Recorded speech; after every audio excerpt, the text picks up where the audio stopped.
দেশভাগের আগে কলকাতার বাজার জুড়ে শোভা পেত সাতক্ষীরায় নির্মিত মাটির থালাবাটি, হাঁড়ি, কাপ, মগসহ নানা বাহারি সব তৈজসপত্র। তবে দিনে দিনে প্রাচীন পদ্ধতিতে নির্মিত মাটির জিনিসপত্র গুণগত ও দৃষ্টিনন্দন না হওয়ায় সেই বাজার হারাতে থাকে। তবে সুখের খবর, নতুন কাজের ধারায় ঘুরছে হারানো বাজার। মাটি দিয়ে কষ্টকরভাবে জিনিসপত্র তৈরি করতে হতো, এখন সেটা উন্নত হয়েছে। এখন আমরা মেশিনের সাহায্যে সেটা তৈরি করছি। পালদের হারানো শিল্প ঐতিহ্য পুনরুদ্ধারে উদ্যোগ নেয় স্থানীয় বেসরকারি সংগঠন উন্নয়ন প্রচেষ্টা।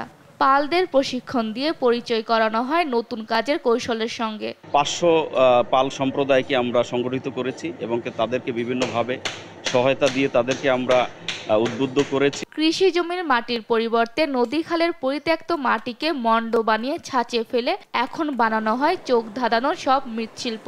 তাতেই কমে যায় শ্রম, বেড়ে যায় উৎপাদন। পণ্যের প্রকারভেদে আগের থেকে 3 থেকে 5 গুণ লাভ পাচ্ছেন তারা। 2 রকম মাটি আছে, আটালো মাটি ও বেলে মাটি।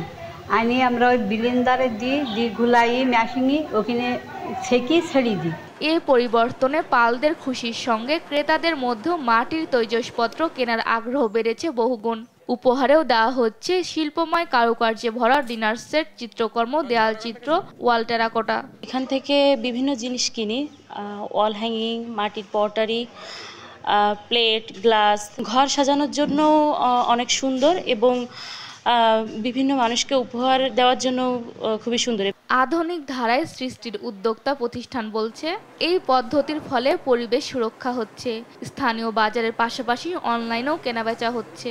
আবার মাটির নান্দনিক টালি, টাইলস যাচ্ছে ইউরোপ, আমেরিকায়। দেশের বাইরে ইটালি বিভিন্ন জায়গায় যায়, কিন্তু আমরা দেখেছি যে এই টালিটাকে আরও কি করে ফিনিশিং করা যায়, সৌন্দর্য বাড়ানো যায়, এই বিষয় নিয়ে আমরা তাদের সাথে আমরা কাজ করছি। পালেরা বিনামূল্যে শুধু প্রশিক্ষণ পায়নি, পেয়েছে প্রায় 5 লাখ টাকার বর্জ্য মাটিকে মণ্ড তৈরির ক্লে, হ্যান্ড জিগার, জগমগ তৈরির হুইল।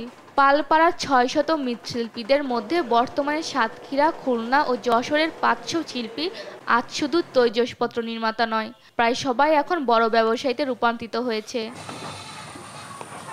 নিউজ ডেস্ক, দেশ টিভি।